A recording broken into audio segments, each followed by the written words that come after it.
প্রবাসী দীর্ঘদিন কাটানোর পর সম্প্রতি দেশে ফিরেছেন জনপ্রিয় ইসলামী আলোচক ও আন্তর্জাতিক খ্যাতিসম্পন্ন মুফাসসিরে কোরআন মাওলানা মিজানুর রহমান আজহারী। দেশে ফিরেই একের পর এক তাফসির মাহফিলে অংশ নিচ্ছেন তিনি। তারই অংশ হিসেবে শুক্রবার চট্টগ্রামের ঐতিহাসিক প্যারেড ময়দানে এক বিশাল মাহফিলে বক্তৃতা দেন তিনি। বিদেশে উচ্চশিক্ষার সেরা অফার নিয়ে আপনাদের পাশে আছে ভিসা পয়েন্ট ইন্টারন্যাশনাল বাংলাদেশ। এই মাহফিলটি ছিল বিশ্বনন্দিত মুফাসসিরে কোরআন আল্লামা দেলোয়ার হোসেন সাঈদীর স্মৃতি বিজড়িত স্থান, যেখানে হাজারো মুসল্লির উপস্থিতিতে বক্তব্য দেন আজহারী। আলোচনা করতে গিয়ে তিনি এক বিস্ফোরক মন্তব্য করেন, এই ঐতিহাসিক প্যারেড ময়দানে আজ সবকিছু আছে, কিন্তু আমাদের কলিজার টুকরা নেই। আল্লাহ তাআলা প্রতি ১০০ বছরে একজন মুজাদ্দিদ পাঠান, আর আল্লামা সাঈদী ছিলেন তেমনই একজন।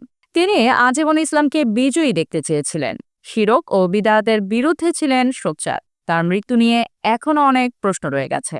সাঈদীর মৃত্যু স্বাভাবিক নাকি পরিকল্পিত মেডিকেল কিলিং? আজহারী আরও বলেন, আমরা আজও জানি না আমাদের প্রিয় আল্লামার মৃত্যু স্বাভাবিক হয়েছে নাকি এটি পরিকল্পিত মেডিকেল কিলিং। এটা যে পরিকল্পিত হতে পারে এমন অনেক কারণ আছে। তিনি উল্লেখ করেন, সাঈদীর বিরুদ্ধে নানা ষড়যন্ত্র অতীতেও হয়েছে এবং তাকে রাজনৈতিক প্রতিহিংসার শিকার হতে হয়েছে। তার মৃত্যু রহস্যজনক বলে দাবি করে আজহারী বলেন, এটা কি স্বাভাবিক মৃত্যু ছিল নাকি তাকে পরিকল্পিতভাবে হত্যা করা হয়েছে? আমরা চাই একটি উচ্চতর তদন্ত কমিটি গঠন করে প্রকৃত সত্য জাতির সামনে প্রকাশ করা হোক। তিনি আরও বলেন, আল্লামা সাঈদী ছিলেন সত্য ও ন্যায়ের প্রতীক। তিনি শিরক ও বিদআতের বিরুদ্ধে ছিলেন, ইসলামকে বিজয়ী দেখতে চেয়েছিলেন, কিন্তু তাকে বিনা অপরাধে বন্দী রেখে ধীরে ধীরে মৃত্যুর দিকে ঠেলে দেওয়া হয়েছে। আজহারী দাবি করেন, সাঈদীর মৃত্যুতে শুধু বাংলাদেশ নয়, গোটা বিশ্ব কেঁদেছে। তিনি বলেন, from east two West, north two south, সাঈদীর জন্য পুরো বিশ্ব কেঁদেছে। কাবার গিলাফ ধরে মানুষ চিৎকার পড়েছে। এর চেয়ে গৌরবময় মৃত্যু আর কি হতে পারে? কিন্তু তার মৃত্যুকে স্বাভাবিক না মনে হওয়ার কিছু কারণও ব্যাখ্যা করেন আজহারী।